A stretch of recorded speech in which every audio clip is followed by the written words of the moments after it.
Alfonso VI of León was a medieval king who played a crucial role in the unification and expansion of Christian Spain during the Reconquista. The son of Ferdinand I of León and Castile, Alfonso inherited the Kingdom of León in 1065, but after a power struggle with his brothers Sancho II of Castile and Garcia of Galicia, he eventually emerged as ruler of León, Castile, and Galicia. One of his most significant achievements was the conquest of Toledo in 1085, a major victory against Muslim rule that marked a turning point in the Christian reconquest of the Iberian Peninsula. Alfonso was known for encouraging religious reform, supporting Cluniac monasticism, and fostering a diverse court where Christians, Muslims, and Jews coexisted. His reign laid the foundation for the future unification of Spain, and he was succeeded by his daughter, Queen Urraca, making her one of the first female monarchs in European history. Alfonso VI of León rose to power through a turbulent series of family conflicts and political maneuvers following the death of his father, Ferdinand I, in 1065. Ferdinand had divided his kingdom among his sons. Sancho received Castile, Alfonso got León, and Garcia was given Galicia.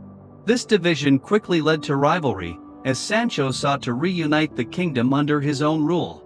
Sancho first defeated Garcia and took Galicia, then turned against Alfonso, defeating him in battle and forcing him into exile around 1071.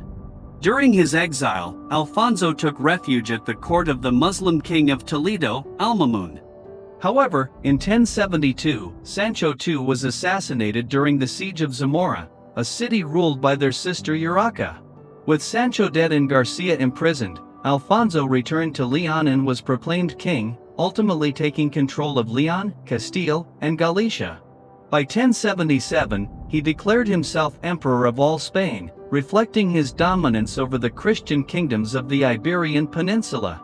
His rise to power was marked not only by military strength but also by diplomacy, forgiveness toward rival nobles, and strategic use of marriage and religious reform to stabilize and consolidate his rule. Alfonso VI is also remembered for his remarkable tolerance and cultural vision, especially after his conquest of Toledo in 1085. Rather than expelling the city's diverse population, he welcomed Jews, Muslims, and Christians into his court, fostering a unique atmosphere of coexistence.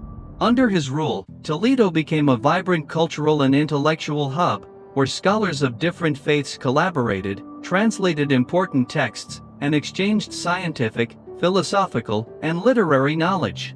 This openness helped preserve and transmit classical and Islamic learning to the rest of Europe and laid the groundwork for the later Toledo school of translators.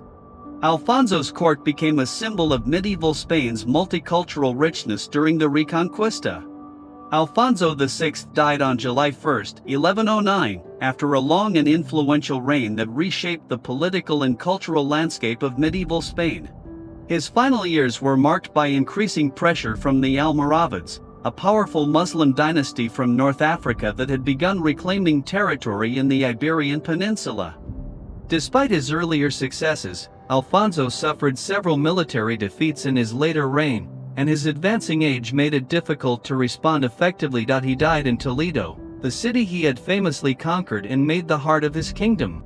Initially, Alfonso VI was buried at the Church of San Benito in Sahagun, a monastery he had patronized and where several of his wives and children were also laid to rest.